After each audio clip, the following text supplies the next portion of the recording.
Hey guys, I'm back with round four of my recent tournament, the Bay Area International. This game ended up being one of my toughest losses of the event, unfortunately. It was really really hard to cope with this one after it was over. Um, but the best thing I can do is to try and learn from the experience and do better next time. And I figured, well, it's also a good opportunity to share with the public. And well, hopefully you guys can learn something as well about how to play chess in a better way than than what we're gonna see. Actually, what happened in this game was that I feel like I got quite a good position right from the opening, and then built it up to almost a decisive advantage. Then at some moment, my opponent found a good kind of consolidating move, and I wasn't sure how big my advantage was at that point, so I grabbed the pawn, and this was kind of the wrong pawn to grab, just allowing way too much counterplay and vicious counter attack. Okay, well, let's take a look. So we went for the King's Indian here, and I was playing National Master Jordi Mont-Reynaud here, and he's rated around 2240 FIDE. So he's a pretty strong player, but I think he doesn't play in these big events very often, at least not according to his database. So I felt like it was definitely a good chance for me to try and win with black and get back to even in the tournament. Okay, so he went for bishop e2, castles, and bishop g5, the Averbach King's Indian. I played knight a6 here, which is one of the main lines and one of the moves I like here. C5 is also playable, and I might try it next time just to mix things up. But okay, for this game I chose knight a6. And here he played queen c2, which definitely was surprising because the main move by far is for white to just put the queen on d2. Where it supports the bishop, it prevents black from playing h6, and prepares queenside castling in many lines. The other move white has is f4, which is also really interesting and sharp. But queen c2 definitely struck me as unusual because, number one, the queen looks like it's better placed on d2 where it can cover h6, and secondly, on c2 it's kind of like always running into knight b4. It's kind of just in range of this tempo, which seems annoying from white's point of view. But he played it relatively quickly, so I figured it was some kind of like prepared idea. So I took some time here. I tried to figure out, like, because I was definitely already out of book here, how exactly I should proceed. The main move would be to play e5 and put the knight on c5. And then here I felt like, okay, maybe the queen on c2 has some point, because a lot of times in these lines, when white plays queen d2 and then black gets the knight to c5, they end up shifting their queen to c2 anyway just to cover the pawn. So here white kind of saves the tempo and can even think about playing b4 and just kicking my knight away. So I definitely wasn't sure about this, and I wanted to kind of mix it up a bit, because if I was in my opponent's preparation, then e5 would be probably one of the first moves white would look at. I ended up playing this move, queen e8, which is pretty thematic idea in the King's Indian. It's a good way to kind of get your opponent out of book if you play it in some unusual position. The point of the move is to just support e5 and get the queen off of this pin that's going to happen in the future. And it's kind of just like a very interesting waiting move. Like, you don't commit to e5 just yet, but you play queen e8 kind of ready to support this move, but also keeping some of your options open. Because in the game I ended up playing c5, which ended up being, I think a good idea in the situation. Okay, so here he started spending some time, so I figured queen e8 is probably not one of the moves he prepared. Probably white should just play like knight f3 here and just develop normally. Then I'm not sure what I'm not sure what I would play, but analyzing it afterwards, most likely h6 here seems like a very reasonable move, and just kind of kicking the bishop back and asking where it wants to go. Because if white goes to h4, then I can, let's say, play a move like c6, and then eventually play g5, knight h5, and just target the bishop on g3. If white goes back to e3, then I can hit him with knight g4, maybe play e5 first, and then the idea is to play knight g4 and f5, and well, for a King's Indian player, it definitely feels like a nice version of this line. But Okay, he thought for a little bit and ended up playing h4, which, I mean, looks natural and it looks really aggressive, but to me it felt odd because, again, if you're going to play h4, then the queen really belongs on d2, so you can control the h6 square, because this is usually one of white's main attacking ideas, to play bishop h6, h5, and try to open things up. So I played h6, and the bishop gets driven back, and I decided to play c5. I think e5 was also possible, but I figured since my opponent has already committed to h4, he likely wants to castle queenside. c5 is kind of more logical, just to keep the bishop on g7 open, and I'd rather play like a Benoni type position than a closed King's Indian if my opponent is going to go queenside. So c5, d5, and e6. And yeah, I kind of ended up making use of my queen this way because now it can put some pressure on the e4 pawn, which is kind of annoying for white to deal with. As we'll see, the queen also supports the b5 break, so this queen on e8 really worked out for me in this game. Here white definitely should have just taken on e6 and done something like rook d1, and these positions are always very hard to judge because black's pawn on d6 is really weak and very easy to attack. White also has like the d5 square and the b5 square for the knight, but black has some trumps too, and some squares on the board like the b4 square. I have ideas of like knight to g4. So black has some dynamic compensation for this weak pawn on d6. Objectively, maybe white is slightly better if, you know, he plays super accurately, but in a practical game, I feel like black usually gets their fair share of chances here with all of the open lines. In any event, I think that's objectively was the best way for white to play. In the game, white played h5, which is consistent, just, you know, following his plan, but I feel like what we end up getting, I just took c takes d5 and g5.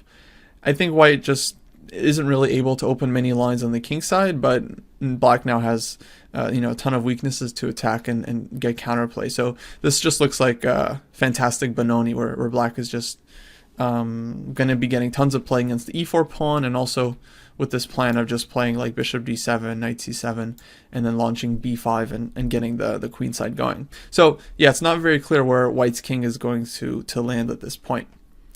Okay, so white played a3. I think that makes sense, just covering the b4 square. I played knight c7, preparing b5, and I'm also making it hard for white to advance on the king side, because now a move like f4, which white would really want to play, runs into knight takes d5. Kind of a nice tactic, and the bishop on e3 just ends up hanging. So instead, white played rook d1, so he kind of gives up the opportunity to castle queenside, but he supports the d5 pawn.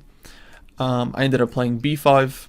I think it was also possible to play knight g4, and I think black gets a pretty serious advantage here. But okay, to me, b5 felt like, well, if I can play this move in this position, I probably should, and I'm threatening b4 and just attacking the knight, getting rid of the defender of the e4 pawn, and yeah, it seems like black is just getting a ton of counterplay here. Okay, so white played b4, just trying to stop this advance. So I kind of took and played a5, and this is just a very thematic breakthrough. Now if white takes, I don't even need to spend the tempo recapturing. I just want to push b4, remove the knight from c3, and then take on e4, and it looks like the position is just completely collapsing. White's king is still like kind of stuck on e1, and all of black's pieces are ready to jump into the game. So after a5, white played rook to b1. I think it's probably the best chance, just to try and keep the blockade going. I took rook takes b4, and I played rook a1 check. You know, during the game, I thought I might be able to just like already sacrifice on e4 here. Afterwards, I checked it with the engine, and black is indeed winning here. But I don't think it's really quite necessary, because some of the moves that you have to find from here are, you know, very computer-like and not natural. So from my point of view, if you can get the initiative for free and you don't need to sacrifice a piece, then it's better to just keep your material and, you know, reduce the risk. So rook a1 check, rook b1. I trade on b1, queen takes b1, and queen e5. I was actually really happy with this whole sequence of moves. So with queen on e5, I'm just targeting the knight on c3 and putting a little bit more pressure on white's position. White played bishop d2 here, which seems like the only good move. If queen c2, then white loses control over the b4 square, so I just push b4. Then I'm going to take the e4 pawn and win the game. So bishop d2 was kind of forced. And then I came up with this move g4, which I really liked at the board. I mean, it's kind of anti-positional because I'm separating my pawn from the pawn on h6. But on the other hand, I'm really restricting white's knight from using the f3 square, which to me felt like much more important.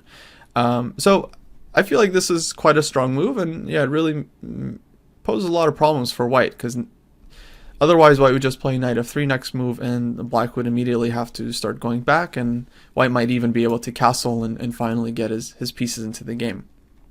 So once I play g4, I have to say I felt really confident here, and like I thought it was just going to be a matter of time before I can win the game, because his pieces aren't getting out, and I'm just ready to play like rook e8 and take on e4 and so on. Okay, so he played bishop d3, which is definitely the best move, covering the e4 pawn another time and trying to develop the knight to e2.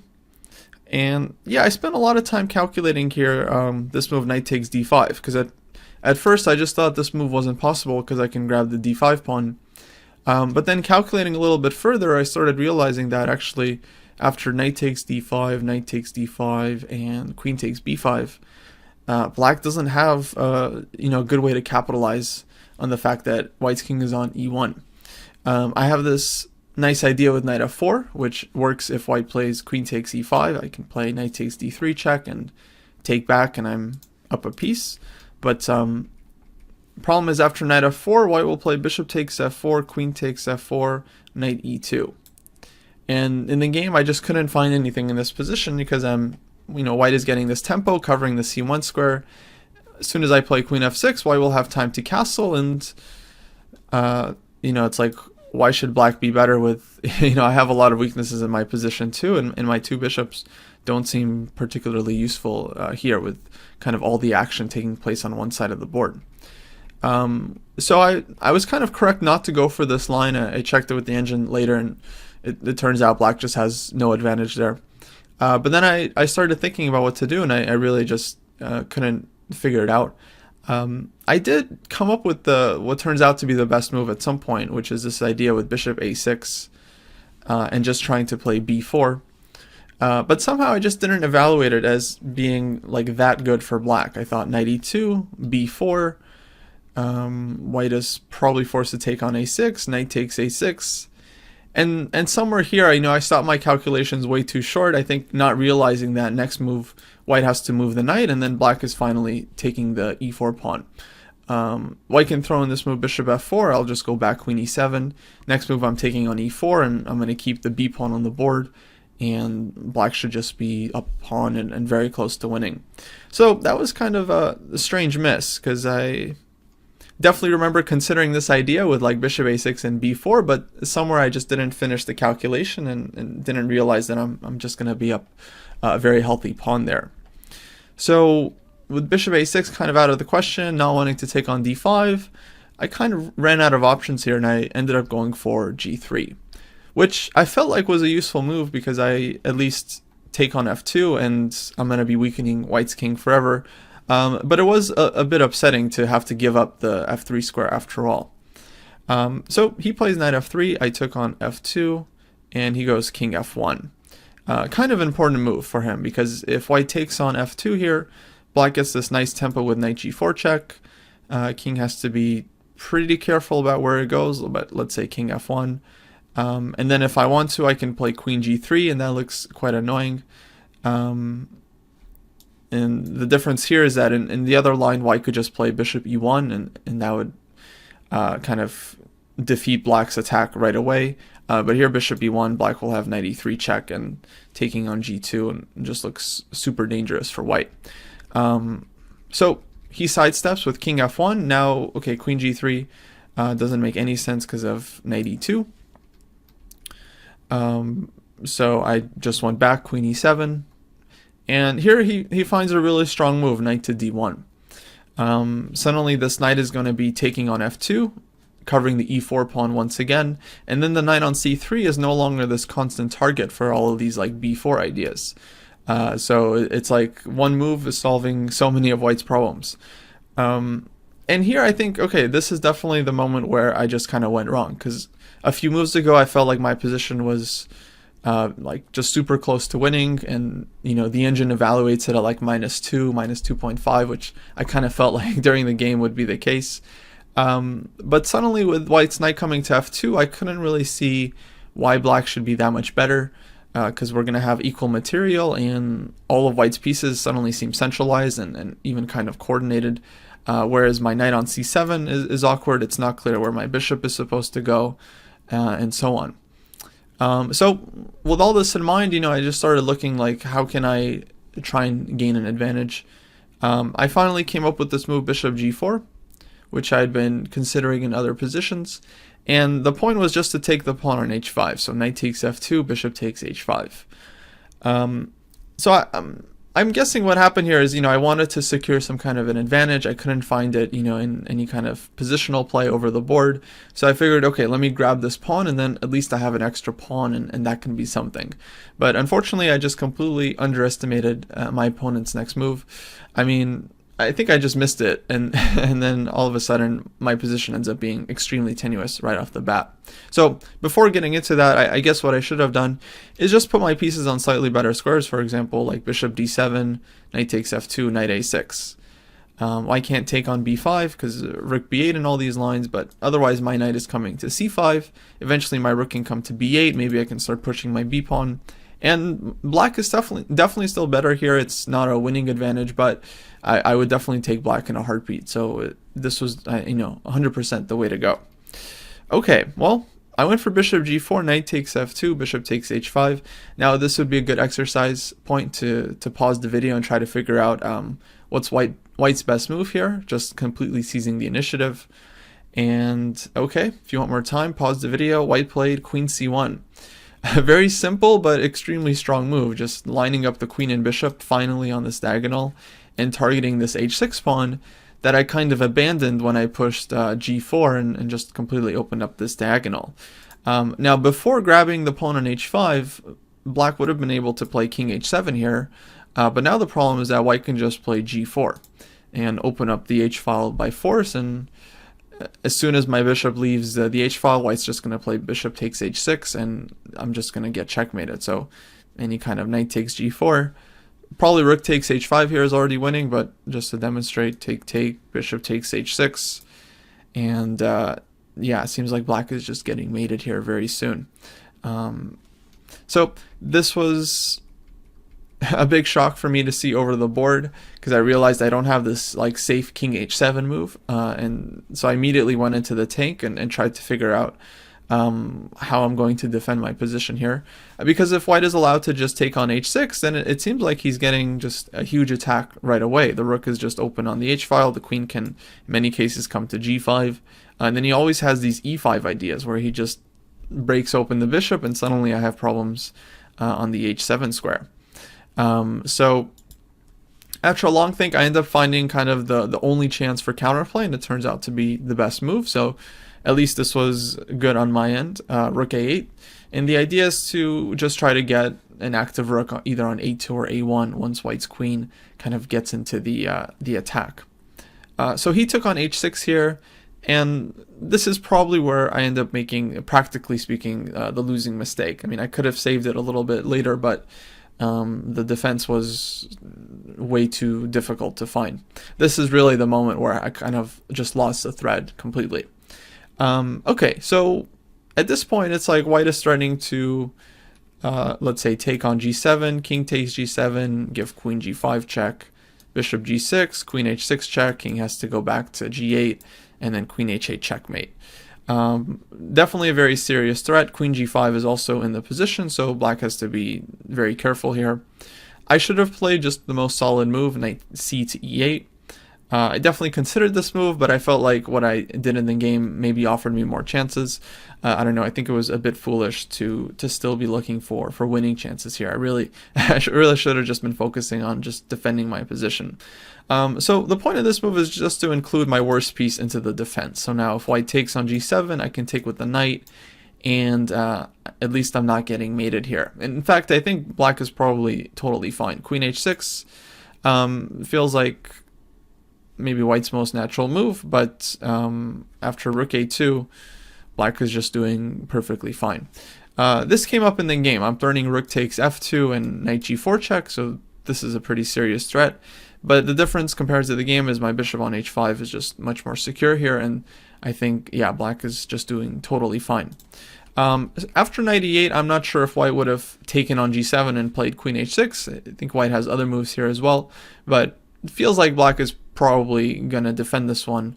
I definitely don't think black is really better anymore, but should be holding. In any case, I ended up going for bishop takes h6, queen takes, and rook a1 check. Because here I just felt like I'm at least immediately getting counterplay. But what really happened was, like, I calculated the line that seems to be working. Then, of course, I missed some detail at some point and lost the game. So I'll show you guys at least the point that I saw until. My idea was to play queen e5 here. So I'm defending the bishop on h5, but I'm also eyeing a move like queen c3 to try and get some instant counterplay. White played g4, which is absolutely the best move. And here is where I kind of finally went wrong. So I kind of anticipated g4 from afar because, I mean, there really isn't a more natural move in the position from white's point of view to get the attack going and also create a square for the king on g2. So I ended up playing queen c3, and this is what I've calculated from before.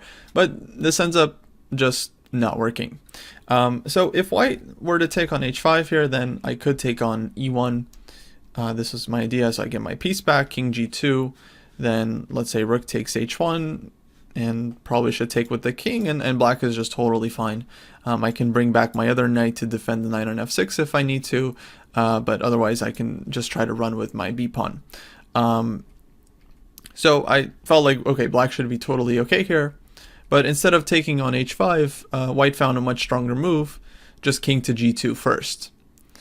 And I definitely overlooked this detail from before, but it's a very important one, and it ends up losing black the game. So the point is, after rook takes e1, now white trades on e1, I have to take on e1, and instead of taking on h5, white will just take on f6. Now my bishop is still hanging, and white is also threatening queen d8 check, winning the knight on c7. Both of white's pieces are protected, so black has no chances of counterplay here, and essentially black is just losing a piece and, well, losing the game. So after king g2, I realized all of a sudden I can't take on e1. My bishop on h5 is still hanging and pinned to the h8 square because it's going to be mate otherwise.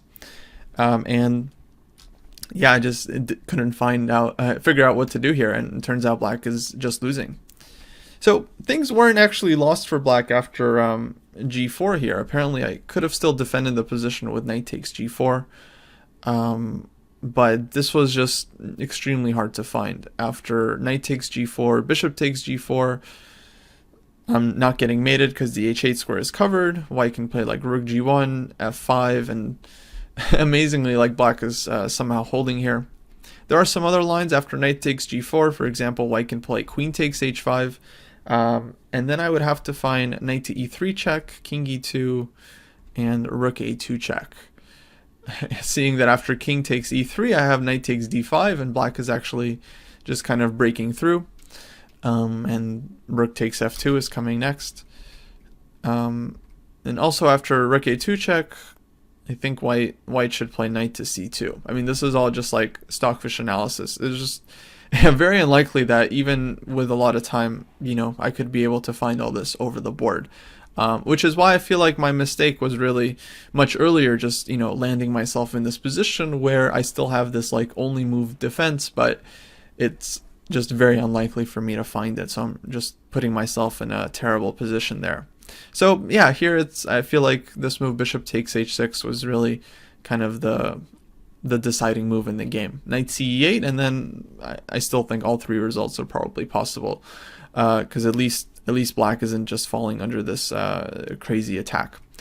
Okay, well, I'll show you guys how the game kind of ended. It went on for a little while, but the result was typically not in doubt. After king g2, I decided to play rook a2.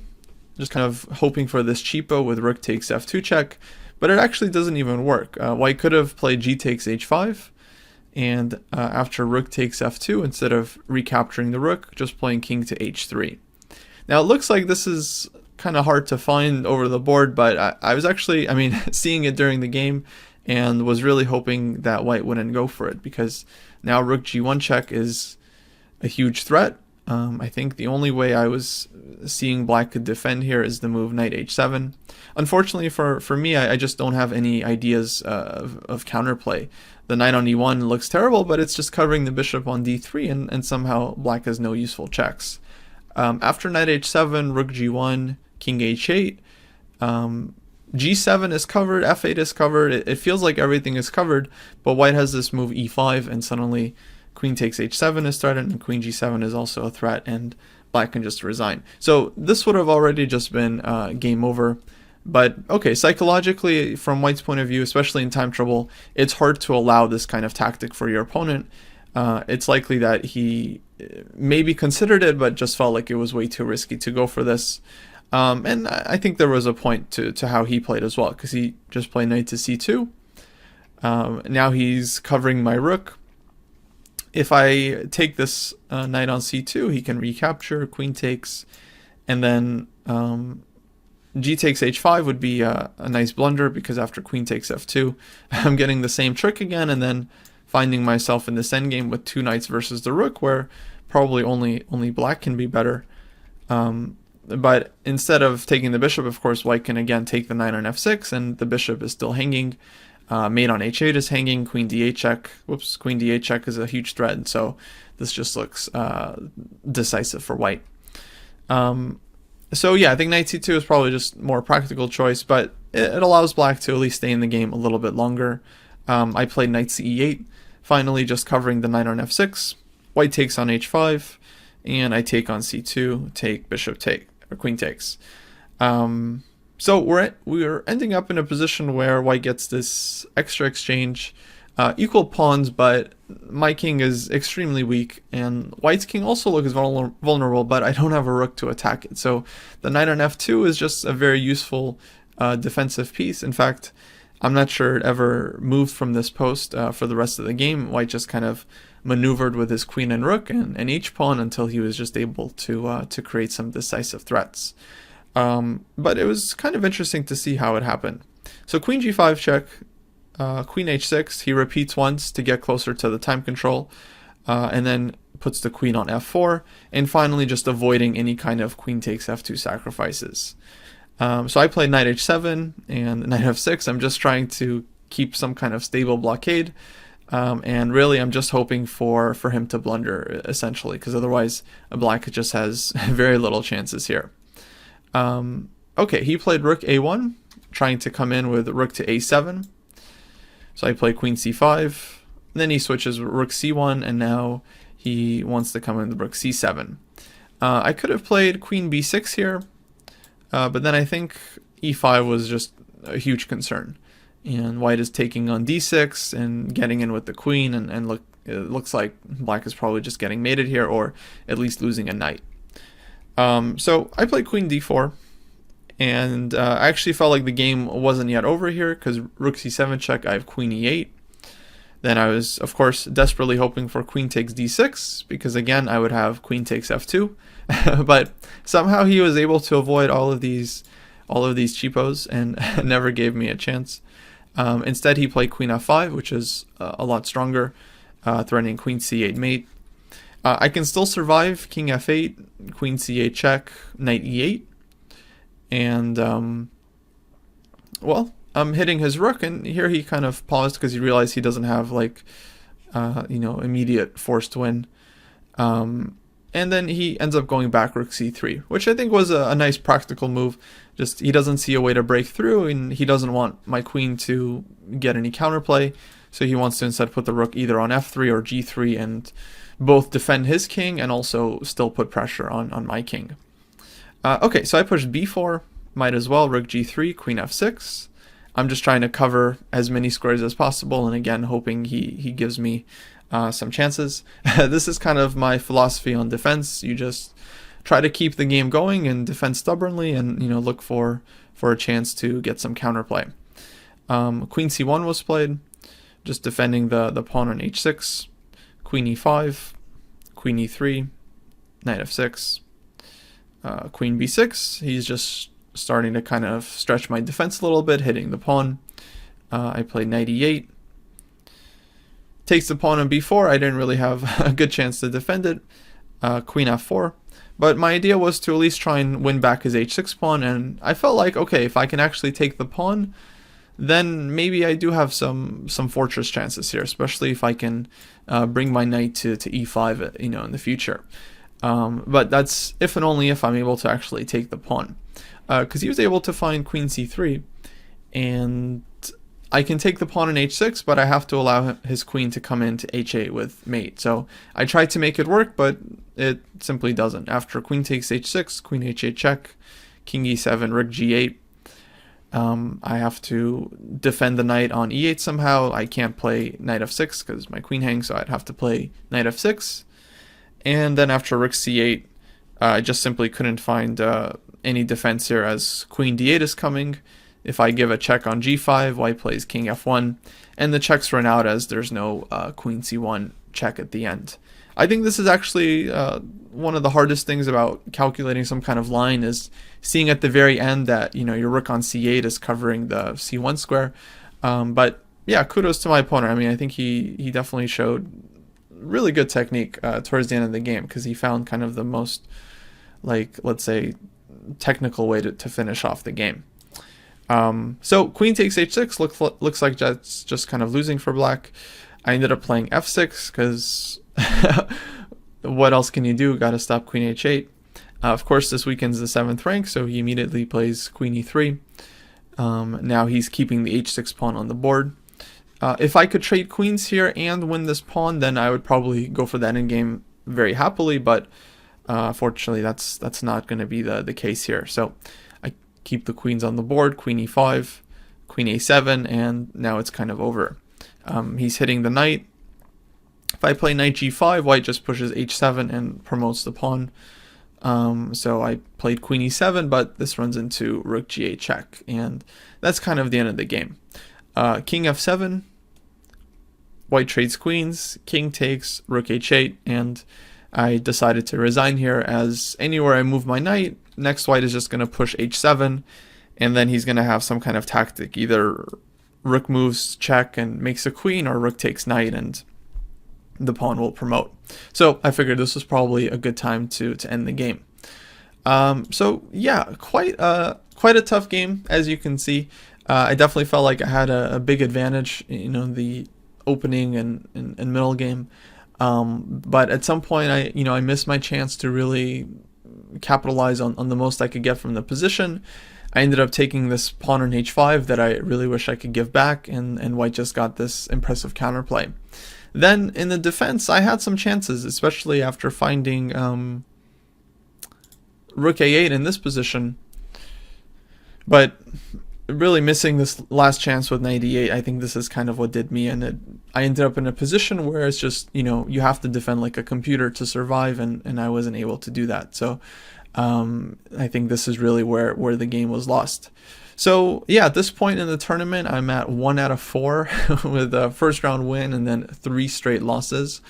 The first 2 losses, I didn't mind too much, because I felt like my opponents just really outplayed me from the start and showed good technique to win. This one definitely hurt a little bit more, because it felt like I kind of lost the game myself. But yeah, I don't want to take away anything from white here, because he did find some good moves to get an advantage and then put the game away as well. But yeah, 1 out of 4. I had to continue the tournament because I really don't like withdrawing. Okay, I mean, from my point of view, the more chess I can play, the more I can improve. So it didn't make sense to withdraw. I kept trucking on, and my tournament did improve, but not quite. So you'll see how that ends up in future videos. Until then, make sure to subscribe, check out all the various links below, and I'll see you next time. Take care.